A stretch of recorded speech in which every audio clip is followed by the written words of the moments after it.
that's when you get an inefficient Deshaun Watson, and the Cowboys did that for all of the afternoon today with him. So what I'm going to do here is going to run this thing back in a second for a little bit because it didn't go through, so they're really not seeing this right now. They out there are seeing this, but as soon as this goes through, we better run this back a little bit. I'll help you out. I'll basically reiterate what you were just saying. What you were just saying. Soon as we can get this to go through. Apologies, Cowboy Nation, if you are watching, if this did go live. Either way, yeah, I think we're good now. Either way, Cowboys get the victory, 33-17. There we go. Now we got our viewers on YouTube here live. Appreciate you joining us. Like I said, it's been lit here at Canvas Sports and Social, the first game day live here downtown Deep Ellum. It's been amazing, and the Cowboys went ahead and took that energy and took it to the Cleveland Browns on the road. We just got done talking about, you guys missed a little bit, the domination of Deshaun Watson and the Cowboys defense. Mike Zimmer in his debut, I give it an A++. He just had that man running all over the place. 17 quarterback hits, 23 pressures. The defense was too fast for him. The coverage moving it around was too much for him. Amari Cooper was so out of this game. He dropped a wide open touchdown. Yeah, he's still playing for the Cowboys. We appreciate you. We appreciate you, Amari. Yeah. And you were kind of talking about how, man, it's kind of sad to see the downfall of Deshaun Watson, right? Just from a player's perspective, you saw the trajectory. Like, this was at one point in time, Deshaun Watson was a guy who the league was talking about. This is about to be the new face of the league, right? Like, he was going to be in conversation with. Well, I mean, he was going that to can't be the face of the league. Right, no, and that's when the thing took a wild turn. But, he had a ton of talent coming out of Clemson and in 2020, and you just seen this thing continue to take a downturn, and it's unfortunate. Fortunate for the Cowboys, unfortunate for Deshaun Watson and the Cleveland Browns, because that's a $230 million guaranteed quarterback that you cannot get rid of. No, you're stuck with this broken player. Yeah. And what the Cowboys did today defensively, shout out to Mike Zim, is they made him play from an erratic pocket. They didn't give him time to set up. They didn't give him time to make reads that, and that's what the thing that we wanted to see from this defense. How was he going to be, and he being Zim, how was Zim going to be able to create the confusion for the quarterback? Yep. And then now have other guys show up and pop out. Michael Parsons, is back to his normal Michael Parsons ways, right? He's creating havoc. He should have had 4 sacks today. Yeah. Right? Like, he should have had maybe 5. Deshaun, the one good thing he did today was he was slippery. Yes. He just kept slipping out of tackles, but he didn't get away enough because the Cowboys sacked him 6 times a day. Kendrick's got a couple. D-Law got a couple. DeMarvion Overshown, who was everywhere here, got one.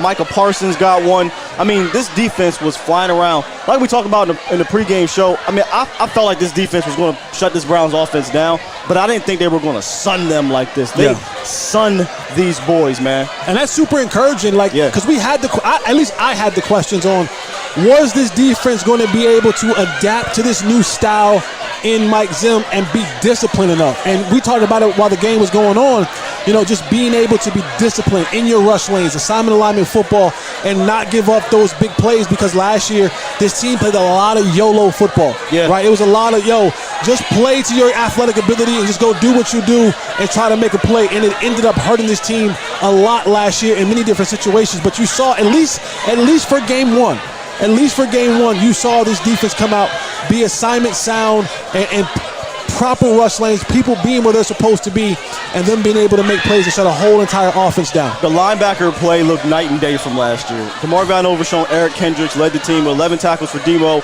9 for Kendricks. Like I said, 2 sacks for Kendricks. So 3 sacks combined for the 2, and 2 tackles for loss. The closing speed, of Demo. Eric Kendricks closing, these guys just look different out there, man. And I think moving forward, and this is something maybe we talk about throughout the rest of the week, you're going to see Demo playing a lot more with Eric Kendricks. That is a nasty duo, or at least they showed that in the debut. And then the secondary, Trayvon Diggs, he doesn't look hampered to me. Granted, it's week 1, we're going to look at the tape, but he looks good. Carson might have gave up the touchdown. That's going to happen. He's a rookie, but he looked confident. He had a couple interception opportunities. Got to pull them things down, listen, I know at Wake Forest he had a bunch of PBUs. No interceptions. This was the issue. This is the big leagues, my boy. You got to come down with those opportunities when you get them. Yeah, but he showed he had some good tape. One of my things was, hey, put some good tape on out there. Even if you lose a rep or something like that, and he lost a touchdown. That's going to happen. Put some good tape out there. Carson put some damn good tape out there. Trayvon Diggs played his ass off out there. This defense just I didn't really feel like there was much of a weakness here until, Mukwamu got in there and got routed up a little bit, and I don't know what happened with that. Why? Maybe they just pulled dead, so they said there's no need to have you out there. Probably. My imagination, because it was already over. But this defense was a freaking plus today, and a very good game for them to build off of. On the other side of the ball, start off really good for the offense, moving the rock well. You saw they got to the goal line. Like I said, Zeke, that's what he does down there, scores in the goal line. Dak, I thought, was in a rhythm. And then you saw the Browns defense, I think, start to lock it up a little bit. They said, we're not going to let you do this down in, down out. And the third quarter was not a great quarter for Dak, a little sloppy in this one. And I felt like what I thought was going to happen the whole game, right? The Browns defense would play like the Cowboys defense in a way, not as good, but make it tough. They made it tough. The 50-50 balls weren't going anymore. The slants weren't as crisp as they were anymore in regards to delivery. It got tough in that third quarter. And once the game got about 17, 20 points, I felt like McCarthy said, look, let's just get up out of here and get this victory, because we already saw one guy go down. And the addition to that is when your defense is playing that way, you don't have to gamble offensively, right? You can, like you said, and we were just talking, you said as long as each possession ends with a kick. Yep. Right? If each possession ends with a kick, the way this defense is playing, with this lead, you'll be perfectly okay. And that's what they did, I think, offensively. Yes, there were some moments where they had these lulls and they kind of didn't look as crisp and smooth as they did early in the game. Those guys get paid on the other side, too. Absolutely. Yep. But also there's kind of sometimes this mentality like, you know what? Our defense is playing so well that we don't have to overexert things. We don't have to add the extra sauce to certain things, especially early on in the year. We have this pretty much in hand when you saw the way that the defense was handling that offense. Yeah, it got choppy there where I think Cooks went out for dehydration. He came back, though. And then, obviously, we're going to have to hear about what happened with Jake Ferguson. Jake Ferguson went out, Cowboys Nation, if you weren't aware, with a knee injury. Came down funny. We're hoping it's fine. He was able to walk off, but we know how that goes. I watched Carson Wentz play the very next play with a torn ACL. So we'll see how it goes. Hopefully it's just a sprain, some type of hyperextension. He doesn't have to miss a whole lot of time. But that's the number one concern for me out of this game is how is Jake Ferguson, because he's going to be a big part of your offense, I think, moving forward. I didn't think he was going to be today because you were going to have to deal with the pass rush and that defense, and I thought that he was going to have to help out in the pass blocking game and the short area game. And you were talking about it. You don't like those kind of flat routes with the tight end because that could happen. Yeah. But I felt like you were going to see a lot of them because you were going to get out of block, release. Right. Help out the quarterback, help out your tackles actually, and release and get what you can get on the dump off. Moving forward, when he comes back, I think you'll see more of attacking mode with Jake Ferguson. But like we just talked about, it got to a point where there was this like, get out of this game with the dub. We showed some of the promise early on with the offense. Now the defense is starting to figure themselves out with the Browns.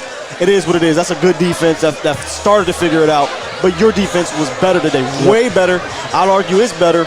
And they showed that today with the turnovers, with the pressure, and closing the game out on Deshawn Watson in that offense. No, you're absolutely right. And everything that you kind of, like I said in the pregame show, you asked me in the pregame show, Cowboys win if, Cowboys lose if. Yeah. And I talked about the ifs that we talked about. Did. And I think a lot of those ifs showed up today. And when you go back and we'll watch it tonight and tomorrow with Tyler Guyton, I think that was a good battle. I think it was a good battle for the young kid, just being able to feel that, really. Feel it, right? Like and feel it in real time with real consequences. Because sometimes, even if you get beat in practice, you can't hit the quarterback, right? So if he gets beat in practice, the guy runs by, he just taps the quarterback on the side, and but this, with the real consequences from one of the best players in the league, just being able to get that experience and getting out of that alive, right? And your comment was survive 95, and I think overall there was a really good survival rate for him and that offensive line against Zadarius Smith and against Myles Garrett. Myles Garrett's stat line goes 2 tackles, 1 sack, a tackle for loss, and 1 quarterback hit. That's a W. Yeah. Okay, you survive, and that was my thing. Like if they could play clean offensively, right? We talked about, because I felt like defensively it'd be fine, but the 2 things I wanted to see: play clean, which it started off sloppy, got better, then it ended. Weirdly, they had 11 penalties in this game. We won't want to see that, right? And then survive 95. 1 sack, 1 quarterback hit, 2 tackles, you more than survived this thing. Yeah. You threw some licks back at him, and once you got up, there was no need to take that many chances anymore. And I love what they did, throwing a screen, going opposite of him with the reverses or the jet sweeps. There was a sound game plan, I think, today from McCarthy coming out. Got a little choppy in the middle, but again, those guys get paid. So I think overall, I think McCarthy started off strong, and I think Zim absolutely dominated today. This was a very sound, great all-around. Oh, by the way, special teams. I was getting ready to say it. Bones. Yes. We got the return. Yes, finally. And also, old boy hit a 66-yarder that they called back, but it is what it is. But finally, they call it turpentine. I call it turpin about damn time. Turpin about damn time. Hey, he didn't lead the offense in yards, but he got a tutty on it, so I'm taking, baby. Let's go. No, this was a complete victory, man. It was a complete game. Like it was like when you talk about all three phases, offense, defense, and special teams. You can add the fourth phase, coaching. I thought the coaches did a really good job, had a really good game plan in place, and each when they go back and they watch this film, both players individually and players as a team, it's a really good piece of tape to say, hey, for the first game of the year, we had some really positive things. Yeah. And the things that we weren't so good at or so positive at, it's not this off the cliff. It's like, we can build on that and be better for it next week. It's not an insurmountable thing that they can't overcome. So it was a really encouraging week one victory for the Cowboys, going on the road against a playoff team last year who played damn good football at home in the Cleveland Browns. One of the things I want to see him build on maybe next week and move forward is more of the run game, the more of the how in it. It seemed like it was kind of the same thing as last year, a lot of shotgun runs. But you walked out of this game, if Ezekiel Elliott's stat line is like this week in, week out, 10 carries, 40 yards and a touchdown, a goal line touchdown, I think you take that. Like, we don't want to. I was getting a little worried at first that he was going to finish this game with 20, 25 touches, and I'm like, we don't want to do that because we have to conserve him throughout the season. But if he can get out of here with 10-4, averaging 4 per and the tutty, then you want to see other guys kind of, take that next step. It was only 8 carries for Rico, but you want to see a better 3.3 carry. You don't want to see that. You like to see CD Lamb with the 3 carries on the end around. He got like 10 yards a pop, it seemed like, on every one except one.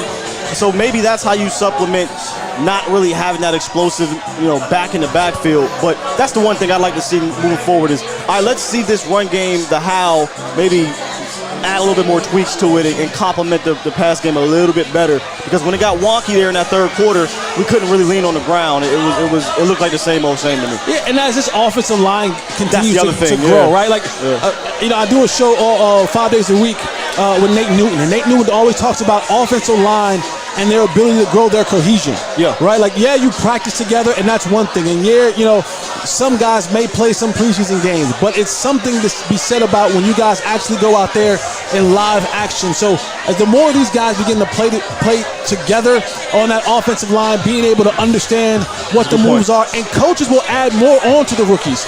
They'll add more things onto them and more onto their plate that'll give you more options to do in the run game. So I just think 16 more weeks of this thing, 16 more weeks of this.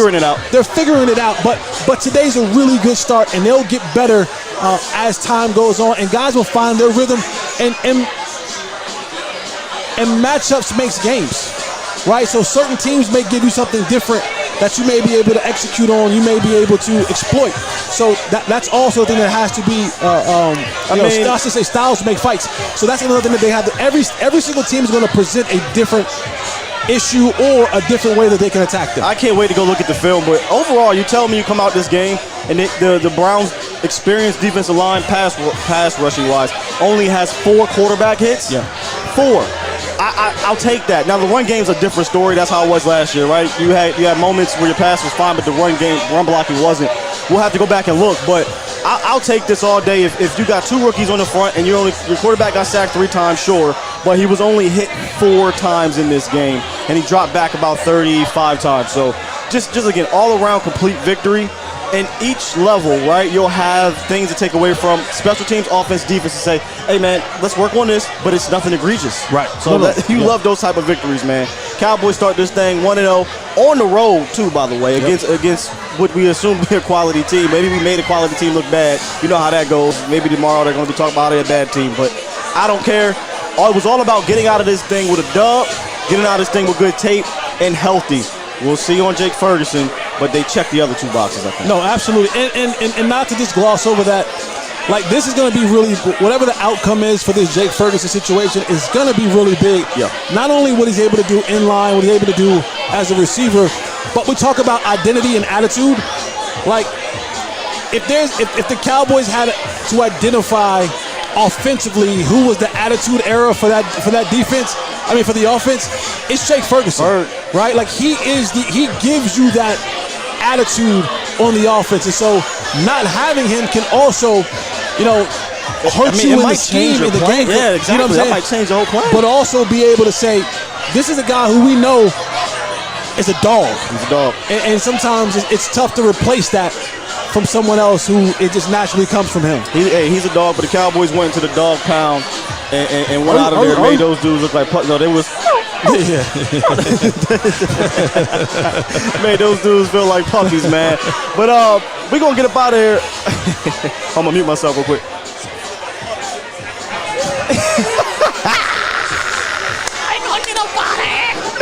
Cowboys get the dub, man. What an amazing first game at Canvas Sports and Social. Y'all gotta come on through next week, gotta man. come. I'm telling y'all gotta come on through. This thing is lit. If you're not down, shouts out to the DJ too, by the way. The DJs were great on fire today. The food is fantastic. Food was good. The scenery is amazing. Amazing. We're here. Shouts we're out, dope. Shouts out to the staff holding it down. Yes. I mean, it was everything was A+. This A+. Come check us out. Come check us out. You won't be disappointed. For Jesse, Holley, Skywalker, still Cowboys Nation. Hold on. When you get the victory, hold on. It's been a minute, okay? It's been a minute. It's been like week 17 of last year. But when you get the victory, we go out like this, Cowboys Nation. You get the flex, baby.